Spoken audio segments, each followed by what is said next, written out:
Halo semuanya, selamat datang kembali di sesi analisis mendalam kita. Hari ini kita bakal bongkar salah satu isu geopolitik yang paling rumit, penuh intrik, dan pastinya berdampak banget buat kita semua. Polemik di Laut Cina Selatan. Kita nggak cuma bakal ngomongin kapal-kapal militer loh ya, kita bakal lihat gimana konflik ini tuh udah merembes jauh, lewatin batas peta maritim, dan masuk ke area yang jujur aja nggak pernah kita duga sebelumnya.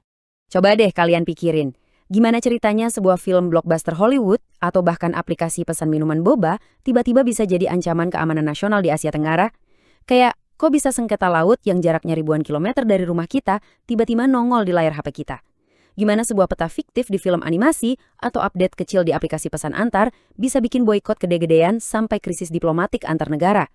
Nah, ini dia realitas baru dari konflik kedaulatan zaman now. Oke, biar nggak bingung, ini peta jalan kita buat hari ini. Kita bakal mulai dari melihat propaganda digital dan sinema, terus ngulik evolusi garis klaim wilayah, turun langsung melihat realitas pahit nelayan Natuna kita, ngebahas kedaulatan teguh Indonesia, dan terakhir soal defisit kepercayaan di kawasan ASEAN. Yuk, langsung aja kita mulai. Bagian pertama, propaganda digital dan sinema. Ini ibarat garis depan yang gak kelihatan. Coba perhatiin daftar film dan serial populer ini. Semuanya memicu reaksi keras banget dari pemerintah di Asia Tenggara. Bayangin aja, cuma gara-gara sekian detik nampilin peta di layar, film gede kayak Uncharted atau animasi Abominable langsung dilarang tayang di Malaysia dan Filipina. Masih ingat hebohnya film Barbie? Itu sampai dilarang di Vietnam gara-gara ada coretan yang mirip banget sama 9 garis putus-putus, alias 9 dash line. Gila kan? Negara-negara ASEAN ini benar-benar lagi pasang mode waspada tingkat tinggi. Mereka nggak mau ngasih toleransi sama visual apapun yang seakan ngerongrong kedaulatan nasional mereka, sekecil apapun itu. Nah, yang paling menyita perhatian soal manipulasi informasi asing ini, kejadiannya belum lama, sekitar bulan Maret 2025 lalu. Di layar ini, kalian bisa lihat update aplikasi dari merek teh asal Tiongkok, Chage. Kelihatan sepele ya, cuma menu pilih wilayah. Tapi peta yang dipakai di situ ternyata terang-terangan nampilin 9 garis putus-putus di Laut Cina Selatan.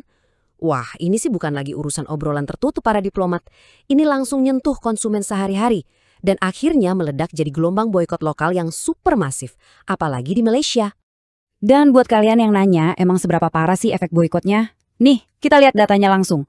Berdasarkan analitik Isentia, cuma dalam seminggu setelah urusan peta itu viral, sentimen positif CJ langsung terjun bebas dari sekitar 42% jadi nyisa 12% aja. Di saat yang sama, sentimen negatifnya meroket gila-gilaan menembus 70%. Bayangin, ini bukti empiris yang nyata banget betapa cepat dan fatalnya reaksi pasar waktu manipulasi informasi asing nyenggol urusan sensitif di kawasan ini. Lanjut ke bagian kedua, evolusi garis klaim sepihak. Gimana sih awal mula peta kontroversial ini digambar? Oke, kita udah lihat gimana garis-garis ini bikin ribut di dunia digital. Tapi sebenarnya, dari mana sih asalnya? Menggambar peta atau ilmu kartografi itu sebenarnya ibarat senjata diplomasi sebuah negara loh. Ini bukan sekedar urusan, oh ini pulau A, ini pulau B. Sama sekali bukan. Ini adalah cara sebuah negara buat unjuk kekuatan dan memproyeksikan klaim mereka atas perairan yang disengketakan. Biar kebayang, kita telusuri garis waktunya. Tiongkok itu pertama kali ngerilis peta klaimnya di tahun 1947. Waktu itu mereka masih pakai 11 garis putus-putus. Terus di tahun 1953, Ketua Mao Zedong ngapus 2 garis di Teluk Tonkin. Katanya sih sebagai tanda persahabatan sama Vietnam. Jadilah si 9 dash line ini. Tapi coba lihat apa yang terjadi di tahun 2023. Tiongkok merilis peta standar baru dan tahu-tahu garisnya nambah jadi 10. 10 dash line ini terang-terangan memotong zona ekonomi eksklusif Malaysia, perairan Indonesia, sampai wilayah sengketa dengan India dan Taiwan. Klaim ini kaya hidup, secara sepihak terus berevolusi dan meluas secara geografis dari waktu ke waktu. Masuk ke bagian ketiga, ini yang mungkin paling bikin hati miris. Realitas pahit nelayan Natuna sebagai korban di garis depan. Saya minta kalian baca sebentar kutipan di layar ini dan resapi. Ini langsung dari kata-kata Bapak Abu Hurairah Latimba, seorang nelayan Natuna umur 50 tahun. Dari laporan Kompas, kutipan ini ngasih wajah manusia ke data-data pertahanan yang kaku. Waktu kita sibuk berdebat soal hukum laut dari kenyamanan daratan, orang-orang kayak Pak Abu inilah yang berhadapan langsung sama monster laut raksasa. Buat beliau, kapal asing masuk itu bukan sekedar angka, tapi kenyataan pahit yang dia hadapi setiap jam, setiap hari, setiap waktu. Benar-benar nyata. Dan kondisi di lapangan itu jauh lebih parah dari yang kita bayangin. Nelayan lokal kita ngelaporin kapal asing tuh datang nyaris setiap jam. Mereka nggak pakai perahu kayu biasa ya. Mereka bawa kapal raksasa dengan pukat harimau modern yang secara harfiah ngancurin terumbu karang di bawah laut kita. Parahnya lagi, aksi penangkapan ikan ilegal ini sering banget dikawal sama kapal Coast Guard milik negara asing. Alhasil, nelayan lokal kita malah diintimidasi, diusir dari area yang secara hukum jelas-jelas adalah ladang rezeki mereka sendiri. Gimana nggak bikin frustrasi coba?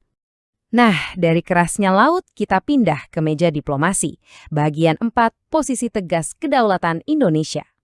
Menghadapi tekanan fisik yang terus-terusan ini, kita mesti ngerti apa yang jadi inti masalahnya. Ada ketidakcocokan yang fundamental banget di sini.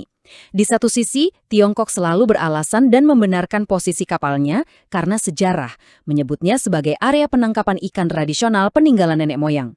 Masalahnya, klaim ini nggak terverifikasi secara global. Di sisi lain, Indonesia dan dunia internasional tuh mainnya pakai hukum tertulis yang objektif, UNCLOS 1982. Hukum ini secara sah memberikan hak berdaulat buat sebuah negara sampai 200 mil laut ke perairan lepas, yang kita kenal sebagai zona ekonomi eksklusif. Jadi ya, satu ngomong sejarah, satu ngomong hukum mutlak. Kalau merujuk dari dokumen pertahanan kita, pemerintah Indonesia itu udah sangat konsisten. Kita ini non-claimant state, yang artinya kita nggak ikut rebutan klaim di wilayah sengketa Laut Cina Selatan itu. Tapi, kalau udah menyinggung zona ekonomi eksklusif kita di Laut Natuna Utara, wah, Indonesia tegak lurus ngejaga kedaulatannya. Dan kita punya tameng hukum yang nggak main-main loh. Selain UNCLOS 1982, putusan Mahkamah Arbitrase di Den Haag tahun 2016 kemarin udah secara tegas ngetok palu kalau klaim historis 9 garis putus-putus itu sama sekali nggak punya dasar di bawah hukum internasional. Titik. Terakhir, mari kita lihat gambaran makronya di bagian 5, defisit kepercayaan di kawasan ASEAN. Semua gesekan dari layar bioskop sampai ke Laut Natuna tadi, akhirnya ngumpul jadi satu sentimen gede di seluruh kawasan kita. Coba kita bedah laporan survei kondisi Asia Tenggara yang dibikin sama ISEAS ini.